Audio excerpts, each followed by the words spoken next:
কেমন লাগছে? হ্যাঁ, তোমাকে খুব সুন্দর লাগছে, কিন্তু লেট হয়ে গেলে আমাকে তখন কিছু বলতে পারবে না। কার ফোন? হ্যাঁ বলো, কি রেট চলছে এখন? হ্যাঁ, তো একটা কাজ করো, আমাদের কাছে যে শেয়ার পড়ে রয়েছে তার থেকে 30 টাকা বাদ দিয়ে দাও। আরে না ভাই না, আমি ম্যাটারের মধ্যে একদমই ঢুকতে চাইছি না। হ্যাঁ হ্যাঁ ঠিক, হ্যাঁ ওই শেয়ারটা আমার কাছে পড়ে আছে, তুমি তোমারটা বার করে নাও। হ্যাঁ রোহন, অনুষা বৌমা, একটু তাড়াতাড়ি এসো। আসছি মা। হ্যাঁ এবার চলো, মা ডাকছে, তাড়াতাড়ি করো। তুমি যাও, আমি আসছি।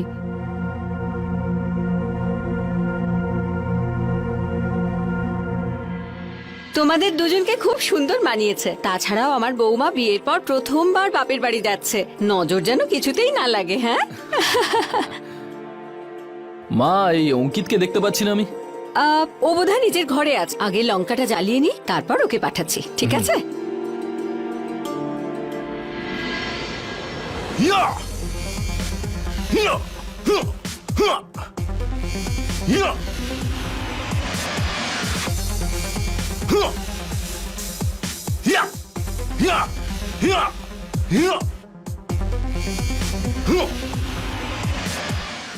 বাবা অঙ্কিত, হ্যাঁ মা।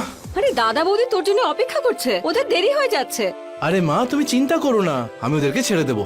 ঠিক আছে, তুই তৈরি হয়ে তাড়াতাড়ি আয়। ঠিক আছে মা।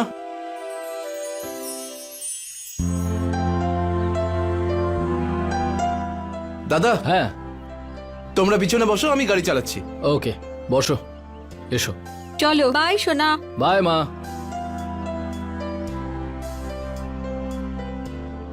ভালো করে বসো।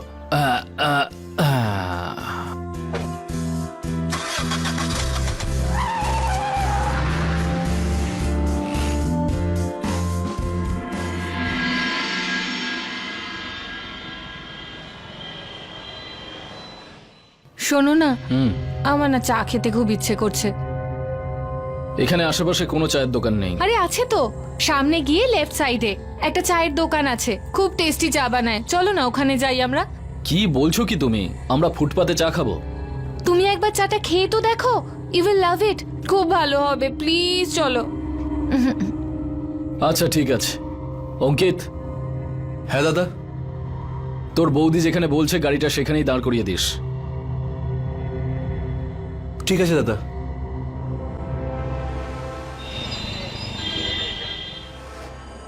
তুমি জানো, হুম আমি আর আমার বান্ধবী মাঝে মাঝে কলেজের দিনে এখানে চা খেতে আসতাম। হুম বৌদিকে দেখতে দারুণ লাগছে তো, লাল শাড়িতে একেবারে ফুলটুসি।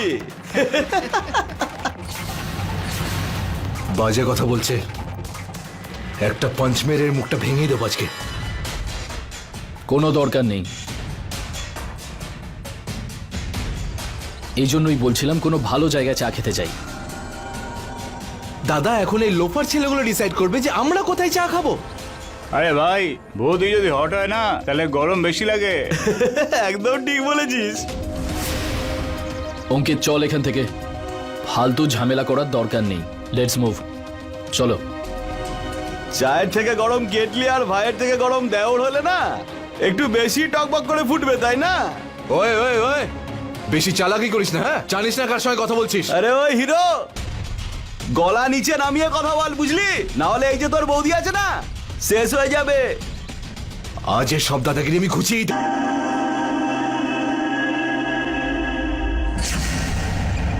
দেখ, বাবা ওর সাথে আমার বিয়ে দিয়েছে কারণ ভালো বিজনেসম্যান আর ছোট ফ্যামিলি বলে। What? How can he do that? আরে এ তো একদম শেঠেদের মতো হাজব্যান্ড ম্যাটেরিয়াল। একদিন দেখবি তোকেও নিজের মতো বানিয়ে দেবে। সেটাই তো। কিন্তু তুই এটাতে রাজি হলি কেন?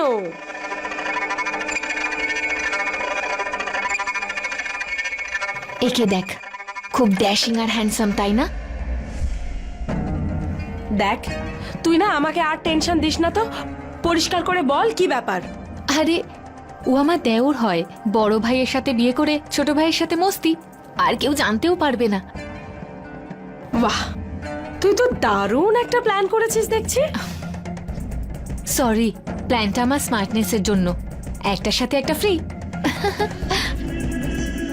কিন্তু তোর শ্বশুর বাড়িতে তো শাশুড়িও আছে। একটা কথা বল, যখন দেওর আর বৌদি রাজি হয় তখন শাশুড়ি কিছু করতেই পারে না।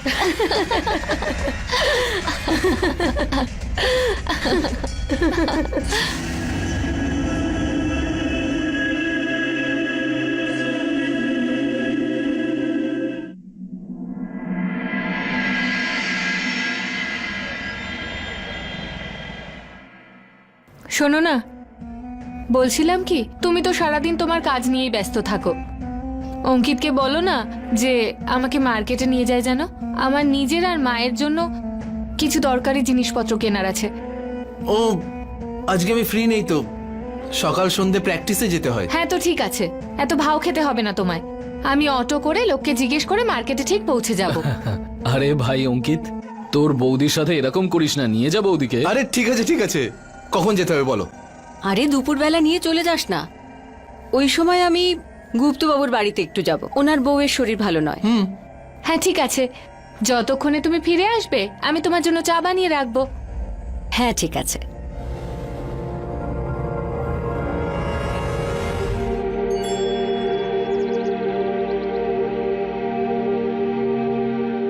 চলো অঙ্কিত, আজকে দেখা যাক তুমি কত স্পিডে গাড়ি চালাতে পারো।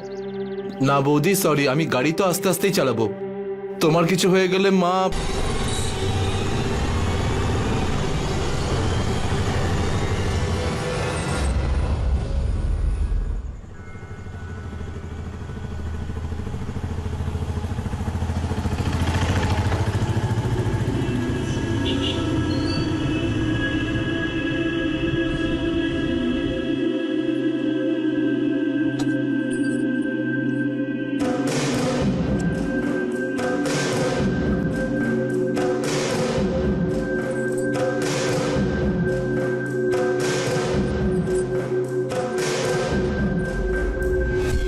আরে মা তো এখনো ফিরেই আসেনি।